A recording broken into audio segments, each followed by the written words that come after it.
Hola jóvenes, hoy tenemos que continuar nuestro estudio y vamos a revisar la metalurgia del estaño. Sabemos que este metal es uno de los más utilizados a nivel mundial y bueno, su demanda continuamente va creciendo. Este metal se encuentra en la naturaleza en yacimientos incrustado en rocas duras tales como cuarzo y pegmatitas. Y normalmente, particularmente como en nuestro país, se realiza mediante voladura de minas o en minas. El principal mineral es la casiterita. Por supuesto que hay muchos otros minerales, pero no son comercialmente atractivos. Este mineral, la casiterita, tiene impurezas más que todo en forma de sulfuros, arsénico, hierro, molibdeno. Además, casi siempre viene acompañado por la wolframita. Tiene sílice, óxido de hierro y pequeñas cantidades además de pirita. Esta es una fotografía de un tipo de mineral de casiterita y tenemos que ver cómo logramos extraer el metal de este mineral. Y para ello conocemos dos procedimientos: la pirometalurgia y la hidrometalurgia. En cuanto a la pirometalurgia, se la denomina una operación de vía seca. Se caracteriza porque se realiza a altas temperaturas. Tiene varias operaciones clásicas como la tostación o transformación de sulfuros en óxidos, operación de reducción, o sea, una reducción de los óxidos formados, etc. Podemos ver acá en un diagrama de bloques el proceso pirometalúrgico. Una vez obtenido el mineral, se somete a una trituración en chancadoras más o menos a un tamaño de 1/4 de pulgada. Luego es sometido a una molienda en molino de bolas hasta alcanzar un tamaño de unas 20 mallas. Eso significa tamaños menores a 1 milímetro. Posteriormente, el mineral molido se somete a una concentración por flotación y para ello se utiliza agua. El estaño que es más pesado se va por el fondo y por la parte superficial se eliminan las lamas, que en realidad son sulfuros. Después de esto se hace un secado y se somete a la tostación.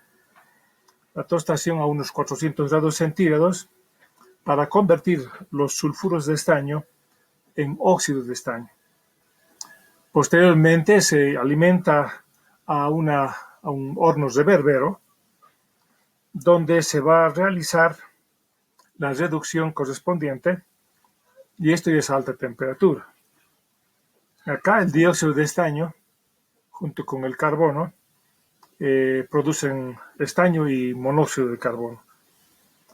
Luego se separa la escoria de la parte superior y otros óxidos para continuar por un proceso de purificación por colada a temperaturas de 233 grados centígrados y este estaño purificado se convierte en ánodos para ya realizar la refinación electrolítica. Bueno, el problema principal de este método pirometalúrgico es que en el reverbero no solo se produce la reducción del estaño más bien, sino también del hierro. Por eso se dice una correducción del hierro y eso disminuye el rendimiento. Bueno, en cuanto a la refinación electrolítica, se realiza con los ánodos. Los ánodos son el estaño bruto obtenido. Como cátodos se utilizan láminas finas de estaño de alta pureza, 99.96%, y un electrolito formado por ácido sulfúrico, ácido cresoil fenol sulfónico más estaño. En el ánodo se va disociando, ¿verdad? En cambio, en el cátodo, vean, se está formando una capa, una deposición de estaño. Entonces, en una celda se va a producir esta transferencia de estaño metálico desde el ánodo hasta el cátodo, ¿verdad? Al final, los cátodos engrosados se las funde y se obtienen los lingotes de estaño puro con una 99.6% de pureza en promedio. Bien, respecto a la hidrometalurgia, no es muy aplicado, sin embargo es una operación de vía húmeda que se va a realizar mediante reacciones en fase acuosa a bajas temperaturas. Hay un método moderno En este caso vamos a referirnos al proceso Ausmelt.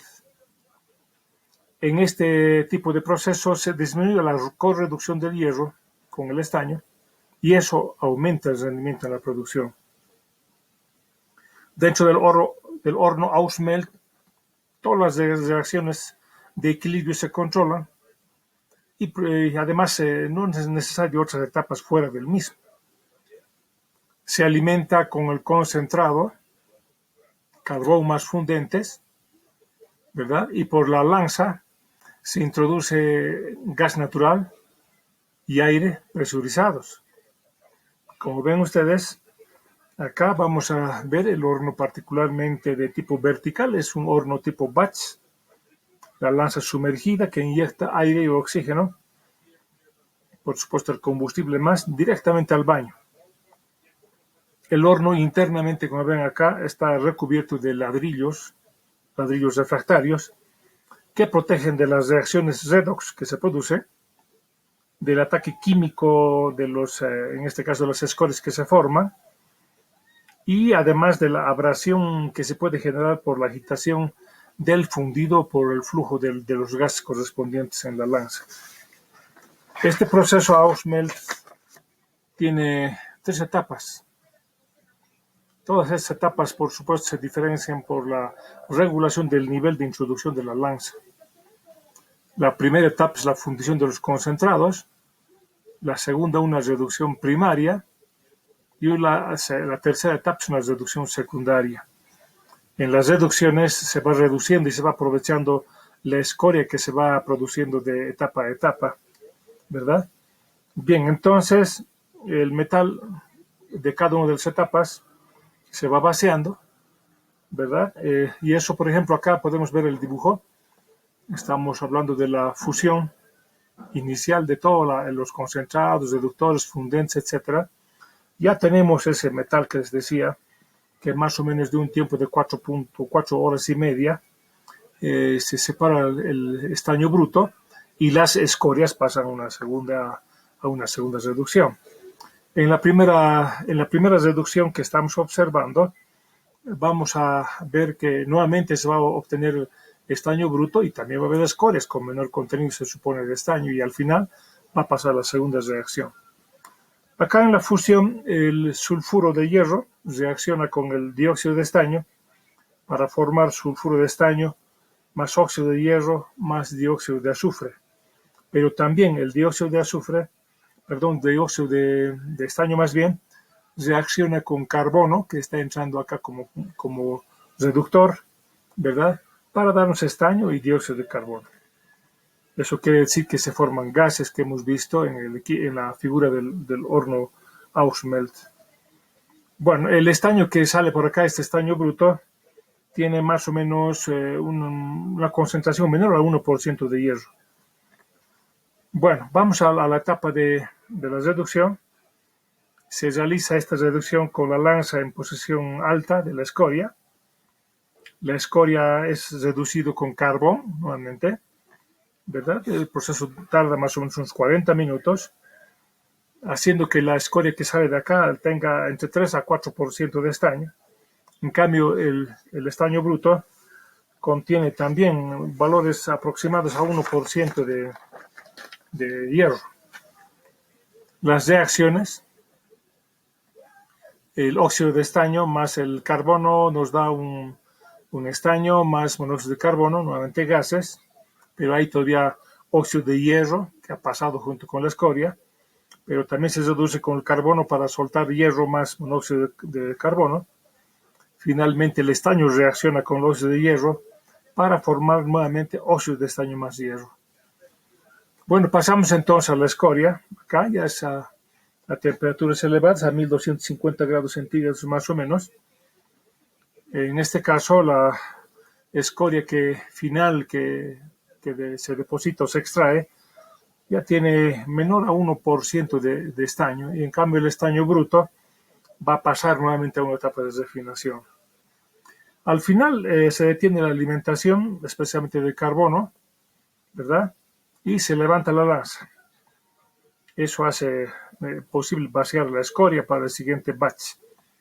Pero en el fondo, acá en el en el horno, se deja una cama por acá, una cama de unos 600 milímetros de espesor, ¿verdad? Para que actúe como baño de arranque para el nuevo batch. Y las reacciones que hemos descrito van a ser las mismas. Bueno, entonces, una vez obtenido acá la cosecha de estaño bruto, se pasa a la refinación. Y la refinación, hay que mencionar, puede seguir tres métodos. Un método pirometalúrgico, que nuevamente es una refinación por oxidación a alta temperatura. Un método electrolítico, que es el más aplicado, que hemos descrito también para el caso pirometalúrgico. O un proceso de refinación química, que se basa en las diferentes solubilidades del estaño y sus impurezas. Y ese tipo de ataque químico se hace en soluciones ácidas o alcalinas, donde las impurezas se acumulan y luego se las elimina por medio de métodos químicos como hidrólisis, extracción o procesos de intercambio iónico. Bueno, ¿cómo es la fenomenología del proceso? Vean, el gas natural que entra por la lanza, a partir de los 500 grados centígrados, se descompone en hidrógeno y monóxido de carbono, altamente reductores. Con el hidrógeno ya en el baño, vean, se va produciendo las reacciones de reducción correspondiente, obteniendo el metal de estaño, liberando agua, y con el monóxido se van a liberar gases, pero también se está logrando separar al estaño de las mezclas de óxidos que se tienen. Bien, ¿cuál es la realidad del estaño en Bolivia? Hablar de estaño en Bolivia es algo muy importante, no solo desde el punto de vista económico, sino también social, político, etcétera, ¿verdad? Este mineral ha sido y aún es la clave económica desde su descubrimiento en la Beta La Salvadora en el siglo XX, por los años 1900 más o menos. Ahora, el estaño en Bolivia se encuentra en toda la faja estañífera a lo largo de la cordillera oriental, desde el sur del Perú hasta el norte argentino, recorriendo más o menos como un arco por el país con una longitud aproximada de 1000 kilómetros. En toda esta faja estañífera se encuentran más de 600 minas en 70 distritos mineros. Los más importantes todavía, Huanuni, San José, ambos en Oruro, siglo XX, Chocaya en Potosí, Colquiri, Milluni en La Paz y otros más. Estos que estoy indicando son los más importantes. Tal es así que Huanuni, por ejemplo, todavía produce 10.500 toneladas finas, finas de estaño por año, Colquiri 4.500 y las cooperativas mineras también unos 4.500.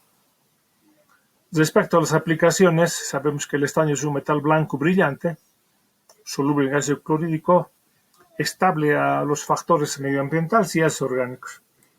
Así, por ejemplo, para fabricar hojalata. La hojalata se fabrica a través de la inmersión del hierro en estaño fundido o a través de un decapado químico. También se puede realizar por vía electroquímica. Esa película que se forma es anticorrosiva y por ello es que se fabrican recipientes, por ejemplo, para alimentos. Se pueden fabricar hojas muy delgadas, llamadas estañol, porque el estaño tiene alta maleabilidad y esas hojas muy delgadas también sirven para envolver alimentos. Para fabricar soldadura blanca, aliándose con el plomo, como mordientes en el teñido de textiles a través de varias sales de estaño. Entra también en la composición de fungicidas, tintes, dentífricos, pigmentos, etc. Inclusive en el campo de la cerámica, para fabricar esmaltes cerámicos. Bien, yo quiero hablar para esta última parte sobre la mina del siglo XX. Esto que vemos es el monumento famoso al minero, que se encuentra en la Plaza del Minero, al lado del Teatro Sindical. Acá tenemos otro monumento famoso de un dirigente, don Federico Escobar Zapata, ¿verdad? Don Irineo Pimentel. Al fondo ven ustedes esta montaña que están viendo al fondo, es la famosa montaña de Juan del Valle, que luego les voy a comentar, es muy importante para esta industria del estaño. Precisamente el siglo XX se encuentra en Yayagua. Yayagua está en Potosí, se supone pertenece a Potosí. Y siglo XX llegó a ser, quién sabe, la mina más grande del mundo. El depósito de estaño inicialmente fue descubierta por Juan del Valle, español, el año 1564, ¿verdad? Y esta mina, la del siglo XX, también llamada la Salvadora, les había comentado que está ubicada en la faja estañífera, en la formación Cancañiri. Ese español, Juan del Valle, buscaba plata, pero encontró estaño. Y como el estaño en esa época tenía poco valor, no le dieron la importancia. Pues recién, más o menos al inicio del siglo XX, cuando surgió el interés por el estaño. En esos tiempos había 3 compañías que trabajaban en ese lugar. La empresa minera Uncia, que era de un irlandés, John Minting, la mina Salvadora de Simón Patiño, y la mina Yayagua, que correspondía o pertenecía a una empresa chilena. La empresa La Salvadora sobrevivía a duras penas hasta que se descubrió un filón de alta ley. Entonces comenzó una intensa explotación. Y por supuesto, para la concentración, construyeron una planta ahí en Catavi con las instalaciones más modernas de la época. Más o menos en 1910, Minchín vendió su empresa Patiño. En 1924 los chilenos también deciden vender su empresa porque no podían competir con la Salvadora. Y listo, entonces Patiño se convirtió en dueño principal, un monopolio. Tal es así que en 1924 Patiño funda la empresa Mines and Enterprises en Delaware, Estados Unidos, ¿verdad? En 1929, por ejemplo, la producción de estaño alcanzó su máximo rendimiento, más o menos de 21.000 toneladas métricas por año, y tenía como 6.000 trabajadores en el interior de la mina, ¿no? En 1947 muere Patiño. En 1952 se produce la nacionalización de las minas y la creación de Comibol para administrar. Y en 1985 se produce la relocalización o el despido masivo de todos los trabajadores porque ya el costo de producción era muy, muy elevado. Esto ante el surgimiento de otros países con este metal que la podían explotar a flor de tierra o el sistema Open Pit.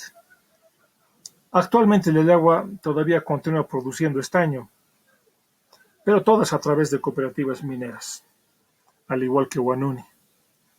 Entonces, por supuesto que ustedes van a ver, hay personajes, don Mariano Peró, por ejemplo, un hombre tan importante que fue uno de los que más luchó por conseguir la fundición en Bolivia, pero se los dejo a ustedes para que puedan revisar ese campo muy importante de la historia.